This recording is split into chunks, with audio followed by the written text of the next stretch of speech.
Let me talk about cell phones for 5 minutes. Okay. So almost every alcoholic, so I get to talk to a lot of Gen Y kids, high school and older, but it's now the younger generation is going to be affected by this and then some. They are suffering, they are starting with a deficiency that is the responsibility, that we have to share responsibility in helping them overcome. Let me explain. Almost every alcoholic on the planet discovered alcohol when they were teenagers. Because when we're very young, the only thing we need from the only approval we need is from our parents. That's it. You know, a little kid looks to their parents, the parents are happy, they're happy. And then when we go through adolescence, we start to need the approval of our peers. As frustrating as this is for parents, it's actually very important for us because it allows us to acculturate outside of our immediate families, right? It's a very stressful time, adolescence, and what we're supposed to learn is to rely on our friends during this time of stress and anxiety. Some people accidentally discover alcohol and the numbing effects of dopamine, because that's what dopamine does. And unfortunately, they accidentally make a hardwired connection that when they suffer stress, you don't go to a friend, you go to the bottle. And that then plays out for the rest of their lives. All alcoholics, 100%, drink for a finite number of reasons. Social stress, financial stress, career stress. That's pretty much it, right? It's a coping mechanism. So we know that you get a dopamine release, which is the same chemical that makes you feel good when you drink. We know that you get a dopamine release when your phone goes buzz or beep or flash or, you know, bing. We know that you get that when you get social media alerts as well. And so what's starting to happen is these kids, as they're going through adolescence, nobody has recognized that the device is actually addictive. And so what we're actually doing is creating an entire generation of mini little addicts that are getting hardwired to believe that their sense of self-worth and their sense of coping comes from the device and not from another human being. That's why they suffer real stress when they lose followers. And they get real joy when they gain followers. Like the number of responses they get or likes that they get are real, those stresses. When they suffer, when they're feeling a little bit down, we do the same thing. When you're feeling a little down, you send out 10 texts hoping to get one back. And what's happening is because the device is so, can I borrow someone's phone? Thank you. Here's what happens. The kids are walking around with them all the time. I now see girls walking around like this. Like they're not even holding them down here, it's like this. And I see boys walking around like this. This is just how they walk. It's here. It's not here. And they put it on the table in front of them. And here, let me show you what I mean. There's a subconscious effect on the people around us when we have our phones, and we're all guilty of this. What if I'm holding my phone? It's not tweeting, it's not buzzing, it's not beeping, and I'm not checking it. I'm simply holding my phone. Do you feel that you're the most important thing to me right now? No, you do not. And this is an artificial environment, simply by holding the phone. Which means when we show up to a meeting and we put our phones on the table, it says to the rest of the people in the room, you're not the most important thing to me right now. And by the way, putting your phone upside down is not more polite. When we show up for dinner with our families, when we have to have a conversation with one of our students, when we have to have a conversation with a parent, and we put a phone on the table, it says, this is not the most important thing to me right now. You felt it. And so the most important thing to do is to get rid of the device when you're engaging with another human being. So when somebody says, can I ask you a question? And you go, what's on your mind? Because what it says is, you have my attention. Remember that those chemicals, when somebody says, when we feel that somebody actually cares about us. And if you don't have a pocket, you go to a shelf nearby, you put it down, you say, what's on your mind? When someone comes into your office, you put the phone in the desk, you turn off the monitor, you shut the laptop, you say, what's on your mind, right? So what's happening is kids now, they go for dinner with each other, hang out with each other, the lunch table with each other, and the phones are out constantly. And not only they're just on the table, they're actually engaging with people instead of engaging with the people that they're with. And they're not actually learning, thank you, they're not actually learning how to make friends. They're not actually learning how to talk to people. So I've talked to many kids about this, that let's say they're using Google Maps to get somewhere, and their phone dies. They will spend more time looking for a charger than simply asking somebody where to go, because they're afraid to talk to people. And for slightly older ones, dating is the same. You know, you swipe right, and that's it, you can get a date.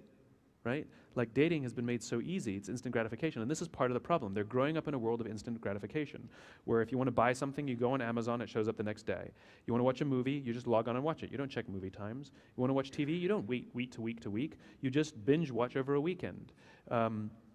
If you want to get a date, you just log on and you can get a date, like no problem. And so what's starting to happen is they're accused of being entitled. I don't think they have a sense of entitlement. I think they're wonderful, smart, hardworking kids. I think what they have is a systemic impatience. And the problem is they think that that satisfaction in life, fulfillment, or even love and friendship happen just as immediately, and they don't. It takes time, and it takes unbelievable hard work. And the problem is they're not learning the skills to make friends. They're not learning the skills to fall in love. They're not learning the skills to talk to people. They're not learning the skills to find fulfillment because it's slow and it's boring and it's human. And we're starting to see the results. We're starting to see suicides on the rise. Nobody kills themselves because they're hungry. They kill themselves because they're lonely. We're starting to see school shootings on the rise. In the 1960s, there was 1. In the 1980s, there were 27. In the 1990s, there were 58. In the past decade, we've had over 120. 70% were perpetrated by kids born after the year 1980. Most of them were about 15 years old.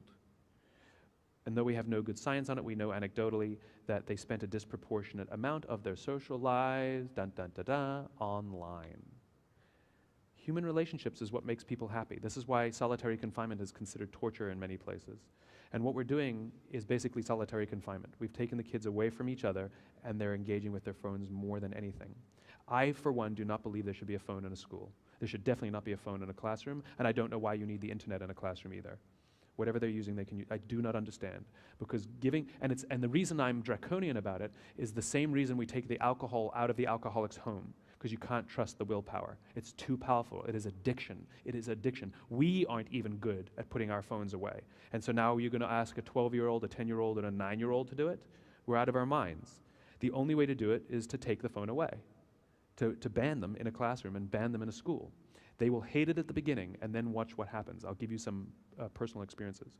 So when I go in to do workshops with people, I'll sit with a room full of executives, and the first thing I do is I take a bucket or a bowl and I walk around the room and I make them throw their phones in the bucket or the bowl.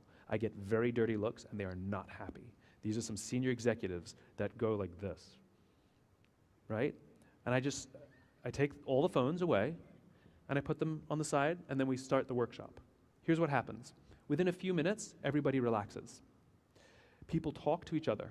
And the most important thing is the breaks. Because usually what happens in a break, and I watch it happen here too, as soon as we stand up, we go like this. You're all nice and respectful when I'm on the stage, but as soon as we stop, everybody's checking in, right? Now, as an aside, there's no quicker way to undermine the trust in your people than to feel the need that you have to check in every hour, as opposed to saying, hey guys, I'm going to be out for a day, you got this?